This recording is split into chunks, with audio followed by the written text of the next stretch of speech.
નમસ્કાર દર્શક મિત્રો, ગુજરાત પ્લસ ન્યૂઝમાં આપનું હાર્દિક સ્વાગત છે। હું છું મેઘા અગ્રાવત અને જોઈએ આજના મુખ્ય સમાચાર।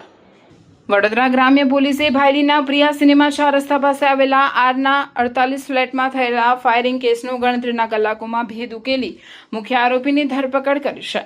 તપાસમાં ખુલાસો થયો છે કે દારૂની મહેફિલ દરમિયાન થયેલા ઝઘડામાં ફાયરિંગ કરવામાં આવ્યું હતું। ભાયલીમાં ફ્લેટ પર ફાયરિંગ બાદ પોલીસે સીસીટીવી, ટેકનિકલ અને હ્યુમન સોર્સના આધારે તપાસ કરી હતી। તપાસમાં નજીકની અશ્વમેઘ એવન્યુની ઓફિસમાંથી ગોળી ચલાવવામાં આવી હોવાનું સામે આવ્યું।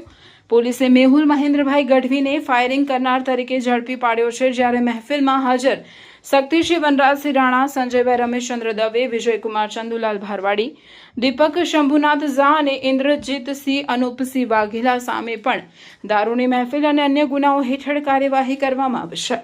પોલીસે હત્યાના પ્રયાસ, આર્મ્સ એક્ટ અને પ્રોહિબિશન એક્ટ હેઠળ ગુનો નોંધી વધુ તપાસ શરૂ કરી છે। વડોદરા જિલ્લાના વડોદરા તાલુકા પોલીસ સ્ટેશનની અંદર અંદાજિત રાતને 1:10 વાગીને પોલીસ કંટ્રોલ રૂમની અંદર એક ફાયરિંગ બાબતની ઘટનાની જાણ પડી, જેની અનુસંધાને અરીના 48 નામના રેઝિડેન્શિયલ બિલ્ડિંગના ફ્લેટ નંબર 201 અને ફ્લેટ નંબર 301ની અંદર 2 રાઉન્ડ્સ ફાયર કરવામાં આવ્યા હતા। તાત્કાલિક તાલુકા પોલીસ, એલસીબી, એસઓજી, બધા ડીવાયએસપી શ્રીઓ, બધી ટીમો ઘટના સ્થળ પર પહોંચીને ઘટના સ્થળનું મુઆયના કરવામાં આવ્યું હતું અને એક એફઆઈઆર બીએનએસની 109 અને આર્મ્સ એક્ટ મુજબની દાખલ કરવામાં આવી હતી। પછી ઘટના સ્થળના મુઆયના પછી એની ટ્રેજેક્ટરી એનાલિસિસથી એના નજીકમાં આવેલા અશ્વમેઘ એવન્યુમાંથી આ ફાયરિંગ કરવાનો પોલીસે જાણ પડતા એ જગ્યા પર પોલીસ દ્વારા રેડ કરવામાં આવી હતી, જેના ઓફિસ નંબર 8 અને 9ની અંદર પોલીસે ત્યાં કોઈ દારૂની મહેફિલ થઈ હોય એવી રીતેની હકીકત જાણ પડી હતી।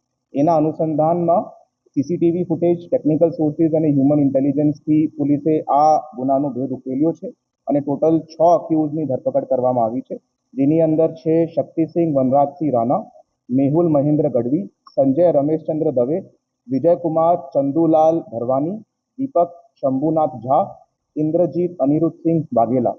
આ 6 આરોપીઓની ધરપકડ પોલીસ દ્વારા કરવામાં આવી છે, જેની અંદરથી આ વેપન મેહુલ મહેન્દ્ર ગઢવીનો હોવાનું અત્યારે જણાઈ આવે છે। એમની પાસે આ વેપનનું ઓફિશિયલી લાયસન્સ ધરાવે છે। તે બાબતની જાણ અમે સંબંધિત જિલ્લાના કલેક્ટરને કહીને એને રદ કરવા માટેની તજવીજ હાથ ધરાવશું। આ દારૂની મહેફિલ દરમિયાન આ વેપન જ્યારે મેહુલ મહેન્દ્ર ગઢવીના પાસે હતો, તેમના મિત્રો દ્વારા એમને કહેવામાં આવ્યું કે ભાઈ આ તું વેપન લઈને ફરે છે, આ ચાલે છે કે કેમ? મહેન્દ્ર ગઢવી દ્વારા આ વેપન ચાલે છે તે બાબતનું પુરાવા આપવા માટે પોતાના ઓફિસના બારીમાંથી સામે આવેલા અરીના 48ના 2 ફ્લેટ્સ 201 અને 301ની અંદર આ ફાયરિંગ કરવામાં આવ્યું છે। પોલીસ દ્વારા હાલ આ વેપન રિકવર કરવામાં આવ્યું છે, એની સાથે એક મેગઝીન રિકવર કરવામાં આવી છે અને 4 રાઉન્ડ્સ, 4 જીવતા કારતૂસ પણ પોલીસ દ્વારા રિકવર કરવામાં આવ્યો છે। તમામ આરોપીઓની ધરપકડ થઈ ગઈ છે અને આના સંબંધિત બીજો દારૂનો મહેફિલનો કેસ પણ પોલીસ દ્વારા રજીસ્ટર કરવામાં આવ્યો છે અને એની અંદર આગળની કાર્યવાહી કરવામાં આવશે।